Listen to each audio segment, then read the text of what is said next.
जी हाँ, हम बात कर रहे हैं झाबुआ जिला मुख्यालय की। इस जिला मुख्यालय पर जिले के सबसे बड़े अधिकारियों का निवास स्थान भी है। फिर भी झाबुआ जिला चिकित्सालय में अव्यवस्थाओं का अंबार लगा है। खबर को 3 दिन से हम लगातार हमारा चैनल खबर प्रकाशित कर रहा है। खबर प्रसारण के बाद डॉक्टर बघेल ने, जो कि जिला झाबुआ के सीएमएचओ है, उन्होंने जिला पीआरओ को हमको पत्र लिखकर खबर का खंडन करने को भी कहा था, परंतु पीआरओ ने हमको पत्र खंडन का जारी नहीं किया, क्योंकि पीआरओ को मालूम हो गया था कि खबर में कुछ तो सच्चाई है। और खबर प्रसारण के बाद सीएमएचओ ने यह भी स्वीकारा था कि मैं स्वयं बच्चों को देखने गया हूं और वो ठीक है और उसका प्लास्टर चढ़ा दिया गया है। जब हमने इस खबर का पुनः प्रसारण किया तो बच्चे के पैर में कच्चा पट्टा चढ़ाया गया।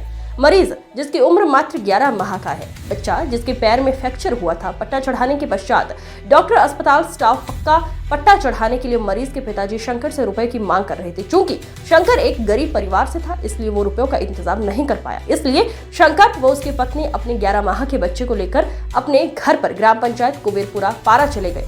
जब हमारी टीम वहां पहुंची, रात के अंधेरे में पहुंची, तो एक कच्चा मकान, खप्पर वाला और बच्चा जिसकी टांग में एक कच्चा प्लास्टर चढ़ाया गया था, कुदरती कूलर की ठंडी हवा में पलंग पर लेटा हुआ मचल रहा था। हमने बच्चों का वीडियो फुटेज बनाया। उसकी माताजी से सवाल किया कि बच्चे को जिला अस्पताल से क्यों ले आए, तो शंकर और उसकी पत्नी ने जो कहा, जिला अस्पताल के पूरे सिस्टम की पोल ही खोल दी। फिर बोला कि फिर आपके बच्चे को आप लेके आ गए थे? हाँ, फिर हम ले आए। आपकी सुनवाई नहीं हुई मतलब? हाँ। मतलब आपकी बात कोई नहीं सुन रहा था ना? तो आप क्या चाहते हैं आप लोग? हमारा बच्चा सही हो जाए, फलाना ढिकना बोलो, आगे बोलो। हाँ, इतने का नहीं। हम रविवार शाम को 13 तारीख को गए थे। हमको 7-8 दिन हो गया झाबुआ अस्पताल में रह गए, सरकारी में। तो वहाँ पे मतलब हमसे पैसे की डिमांड करी उन लोगों ने कि पैसे दोगे तो हम इसका पट्टा चढ़ाएंगे, बाकी नहीं तो 8-10 दिन और रहना पड़ेगा, फिर चढ़ेगा। तो हम वहाँ से मतलब नहीं छुट्टी कराई, नहीं कहीं नहीं, हमारे पास पैसे नहीं थे। तो हम कर्जा लेकिन मतलब भले फिर लेकिन प्राइवेट में लेके जाएंगे करके हम घर आ गए बिन बताए भी।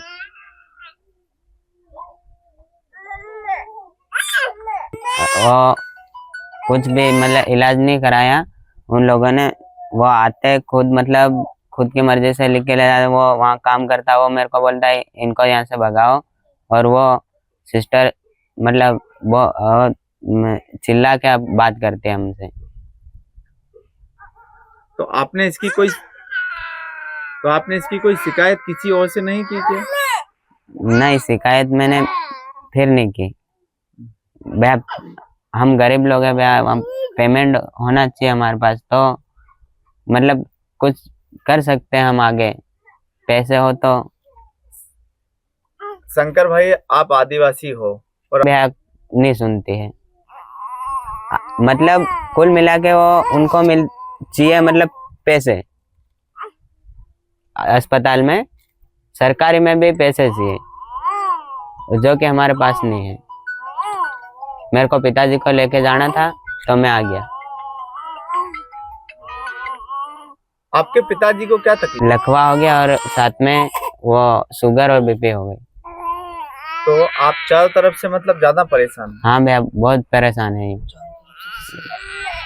फिर ऊपर मैं उसको 1 महीना हो गया था, फिर पिताजी को मतलब ज्यादा होने लग गया था, तो वहाँ चेक कराया तो मतलब नॉर्मल है अभी यूँ बोला, तो फिर वापस ले आया। मैं दाहोद में गया था। मेरा नाम शंकर डामोर, पारा क्षेत्र से हूँ, कुबेरपुरा गांव से।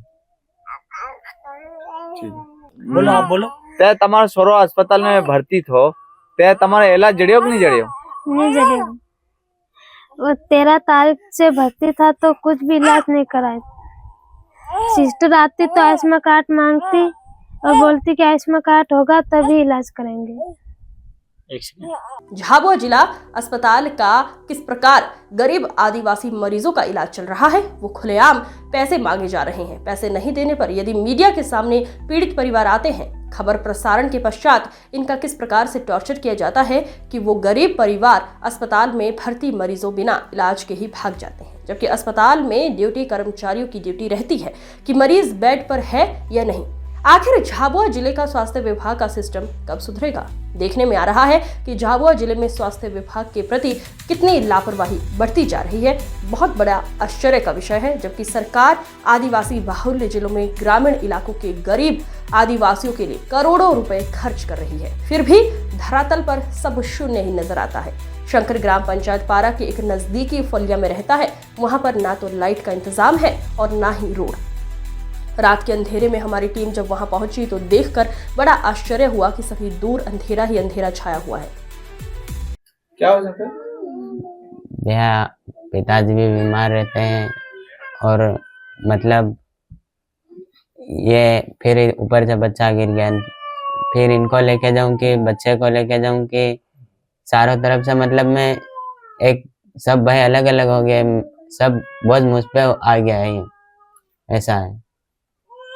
तो अब मतलब पिताजी को लेके जाना था, इसको मतलब लकवा और वो बीपी और शुगर हो गया था, तो अभी लेके आया मैं इसको मतलब कहीं भी 4 के लगभग लेके आया था, 3 साढ़े 3 के लगभग।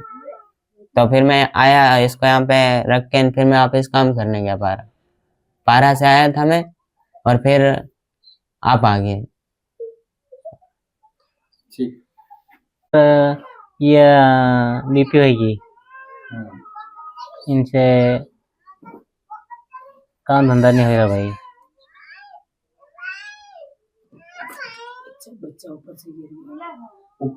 और बसा ऊपर से गिर गया है, बहुत परेशान है भाई। और ऊपर से हमको सरकार की तरफ से कोई मदद नहीं मिल रही।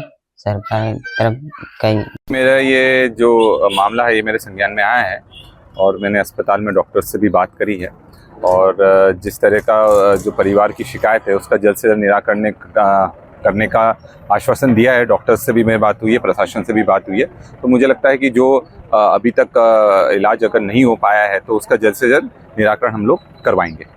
वहाँ पर जो सफाई कर्मचारी है, नर्स हैं, उसको बच्चों जो उसके पिता है उसको डांट रहे हैं, तुम लोगों ने क्यों मीडिया को बुलाया, ऐसा भी लोग बोल रहे हैं। नहीं देखिए, अगर इस तरह का किसी नर्सिंग स्टाफ ने या फिर सफाई कर्मियों ने करा है तो वो गलत है, क्योंकि अगर किसी का इलाज नहीं हो रहा होगा तो व्यक्ति कहीं ना कहीं तो बताएगा, और मीडिया सबसे पहला एक माध्यम होता है कि अपनी बात प्रशासन तक पहुंचाने के लिए और जनप्रतिनिधि तक पहुंचाने के लिए। तो मैं ये समझता हूँ उसमें उस मरीज है उसकी कोई भी गलती नहीं है, और अगर इस तरह की बात हमारे पास आती है तो हम उसका अलग से भी संज्ञान बिल्कुल लेंगे।